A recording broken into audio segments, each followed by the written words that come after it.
You think you can spot a wealthy person. You've been doing it your whole life: the car in the driveway, the watch on the wrist, the vacation photos. The kitchen renovation that made the neighborhood Facebook group. You're wrong about what to look for, not slightly wrong. Fundamentally, structurally wrong. And the cost of that mistake isn't just embarrassment at a dinner party. It's that you've spent years quietly copying the financial behavior of people who are quietly drowning, while the people who actually have money have been sitting 2 seats away, invisible. Wearing a $16 haircut and driving a 2014 Camry with 140,000 miles on it. So let's fix that. My name is Nick, and today we're destroying every assumption you have about what wealth actually looks like. Hit subscribe, give this a thumbs up, and let's go. What does a wealthy person actually drive? Your brain says something expensive, something new, something that signals they've made it. Here's what the data says. The #1 car brand among American millionaires is Toyota. #2 is Honda. #3 is Ford. That's from Dave Ramsey's National Study of Millionaires. Over 10,000 actual seven-figure households surveyed. Researcher Thomas Stanley spent 40 years studying the wealthy and found that 86% of luxury vehicles in this country are driven by people who are not millionaires. 86%. So what does that mean? It means the Camry you've been quietly pitying is statistically more likely to belong to a millionaire than the G-Wagon you've been quietly envying. But here's the deeper question. Why would someone with real money choose a boring car on purpose? Because they understand something most people don't. The car isn't transportation. The car is a monthly decision. An $800 lease payment, held for 40 years, invested instead at a 7% return, becomes over $2 million. The boring car isn't a sacrifice. It's the entire game. Which leads to the next question you probably haven't asked. If they're not spending on cars, where is the money going? Not into the house either. That's sign 2. Thomas Stanley found that the typical American millionaire bought a home worth roughly 1.5 times their annual income. Most cap at 3 times. The average American is now stretching to buy a home at 6 or 7 times what they make. But why does the house matter so much? Because the house controls everything downstream. The mortgage sets your monthly floor. The neighborhood sets your social pressure. The square footage sets your insurance, your property taxes, and how much furniture you feel obligated to fill it with. Every dollar committed to housing is a dollar that cannot compound for the next 30 years. Warren Buffett still lives in the 5-bedroom stucco house in Omaha he bought in 1958 for $31,500. He calls it the third best investment he's ever made. So the question isn't why would someone with real money live in a normal house. The question is why would someone without real money stretch into a house designed to keep them that way? And once you start asking it that way, everything shifts. So what are they spending money on? Almost nothing you'd recognize. That's sign 3. Stanley surveyed actual American millionaires and found that half had never paid more than $400 for a suit in their entire lives. Half had never paid more than $235 for a watch. The typical millionaire's haircut, tip included, ran about $16. Now here's the question that breaks people's brains. If they have the money to buy anything, why don't they? Because they've already solved the equation the loud spenders are still trying to solve. The Gucci belt, the Louis Vuitton monogram, the visible logo, that entire aesthetic is a signal. And signals are for people who need to convince others of a status they haven't fully secured. When you actually have the status, advertising it is redundant. There's a term in behavioral economics for this, counter-signaling. The more real the wealth, the quieter the broadcast. The wealthiest person in the room usually looks like the second least interesting person in the room, and they're completely fine with that, which raises a different question entirely. Where did their money actually come from? Probably not where you think. That's sign 4. 79% of American millionaires received 0 inheritance. 8 in 10 built it entirely themselves. Only 3% inherited $1 million or more. 80% came from middle-class or working-class families. But here's the part that genuinely surprises people. Stanley found that adult children who receive regular financial support from wealthy parents end up with about 98% of the income, but only 57% of the net worth of kids who got nothing. Think about that. The help makes them poorer, because the money trains them to consume at a level their own income can't sustain. They learn the lifestyle before they've built the foundation. And they spend years playing financial catch-up to a version of themselves that was never real. Real wealth in America almost always looks like a regular person who quietly outturned, outsaved, and outinvested everyone they grew up with. And they usually still talk like the place they came from, so the next question almost asks itself. What job made them wealthy? Probably the most boring one you can imagine. That's sign 5. The top 5 professions in Ramsey's Millionaire study were engineer, accountant, teacher, manager, and attorney, not surgeon, not hedge fund manager, not tech founder. 2/3 of self-made millionaires in Stanley's research ran what he called dull normal businesses: welding contractors, pest control companies, mobile home park owners, regional auctioneers. Not glamorous, not LinkedIn headline worthy, just businesses that throw off cash year after year after year. And the most extreme example of this is Ronald Reed. Gas station attendant and part-time janitor in Brattleboro, Vermont, drove a second-hand Toyota, wore a flannel jacket held together with a safety pin. When he died in 2014, his neighbors discovered he had quietly built an $8 million stock portfolio, working at a gas station. He just bought blue-chip companies and held them for 6 decades. So here's the real question the boring job raises. What are they actually doing with their income? Something most people never figure out. That's sign 6. Wealthy people know their net worth to the nearest $10,000.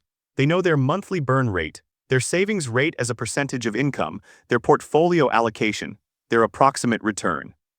This sounds obvious until you realize most Americans cannot answer a single one of those questions. Federal Reserve data shows only 54% of U.S. families have any retirement account at all. Vanguard data shows just 14% of 401k participants actually max out the annual contribution limit. So if someone casually mentions they max out their 401k, their Roth IRA, and their HSA, they're not just doing well. They're in a statistically tiny minority of people playing the game on purpose. The wealthy know their numbers because the numbers are how they got there. Awareness isn't a personality trait, it's a strategy. But here's the question that goes one level deeper. How are they handling debt? In a way almost nobody else does. That's sign 7. 3 out of 4 millionaires in Ramsey's study said they have never carried a credit card balance month to month. Not once. They use the cards for points, pay them off in full, and move on. Meanwhile, Americans collectively owe over $1.2 trillion in credit card debt at an average interest rate around 23%. Here's why that number is so destructive. It's not just the balance. It's that the credit card is compounding against you at 23% while the index fund is compounding for you at 7%. You're running 2 machines simultaneously and one is eating the other. Wealthy people understand something structural about consumer debt. Paying interest on things that depreciate isn't a financial decision. It's a leak. A slow, invisible monthly leak that most people never fully trace back to why they can't seem to get ahead. So the question becomes, if they're not spending on cars, houses, clothes, or debt, how do you even know they have money? You don't, and that's the point. That's sign 8. Ask a truly wealthy person what they do for a living. The answer is almost always vague, short, and immediately redirected back at you. I'm in commercial real estate. I run a small business. Then they ask about you. Compare that to the income statement affluent crowd, the people who look wealthy but aren't. Ask them what they do and you get a job title, a company name, a year of tenure, the size of their team, and 3 name drops before you've finished your drink. This isn't personality. It's counter-signaling again. When you have genuine security, proving it to strangers gives you nothing. The people who signal hardest are almost always the ones still climbing toward a status they haven't locked in yet. The wealthiest person in the room asks you questions and volunteers almost nothing. Because they have nothing to prove, and because what they actually have they're not advertising, which brings up the question most people never think to ask: how many income streams do they have? More than one, quietly. That's sign 9. Stanley's research found that the wealthy almost always have multiple income streams running in the background: a rental property, a dividend portfolio, a side business their main employer doesn't know about, royalty income from something they built years ago. IRS data shows people in the top wealth brackets are roughly 4 times more likely to have 3 or more income sources than the average household. And they never post about it. They don't run a course teaching you how they did it. The duplex they bought in 2014 has been cash flowing $900 a month for a decade, and you have no idea it exists. The person who always seems to have options, who could quit tomorrow and not panic, take a sabbatical without flinching, that's almost never just a salary. There's something else running. And they have zero interest in telling you what it is. But the most overlooked sign of all has nothing to do with income. It has to do with their zip code. That's sign 10.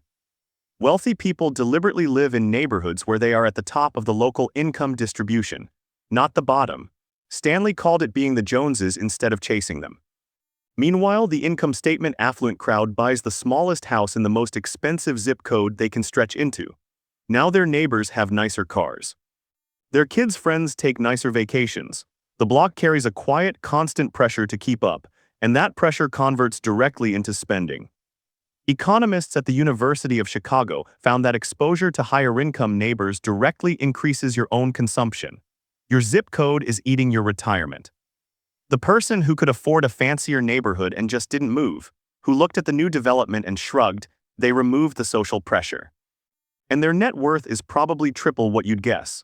So what does all of this actually add up to? Here's the question underneath every question in this video. What are these people actually optimizing for? Not the car, not the house, not the neighborhood, not the watch or the title or the vacation photo. They're buying time. That's sign 11 through 13, compressed into one truth. Wealthy people, truly wealthy people, filter every financial decision through a single question. Does this make me freer or more obligated? A leased luxury car obligates you to $1,200 a month for 36 months. A paid-off Toyota frees you to put that $1,200 somewhere that compounds. A $750,000 house with a giant mortgage chains you to a job you might hate. A $350,000 house with a manageable mortgage lets you quit, pivot, or retire a decade earlier. Chuck Feeney co-founded Duty-Free Shoppers and built a fortune of around $8 billion. He wore a $15 Casio watch his entire life, flew coach on international flights. When asked why he didn't wear a Rolex, he said, "Why would I? It tells the same time." His goal was for the last check he ever wrote to bounce. That's the endpoint, knowing what enough is. Being completely uninterested in playing past it. So tomorrow, walk through your neighborhood and actually look. The house with the boring sedan, the slightly overgrown hedges, the porch furniture that's been there since 2016, that's statistically the one with $2 million sitting quietly inside it. The one with the new Tesla, the manicured lawn, the just-finished kitchen renovation everybody on Facebook saw, that one is one missed bonus away from a difficult conversation with the bank. The whole point of being secretly wealthy is being secret about it. Because the second you signal it, you start spending it. And the second you start spending it to prove you have it, you don't have it anymore. Subscribe if you want more of this. Drop a comment with how many of these matched someone you actually know. I read every one, and I'll see you in the next one.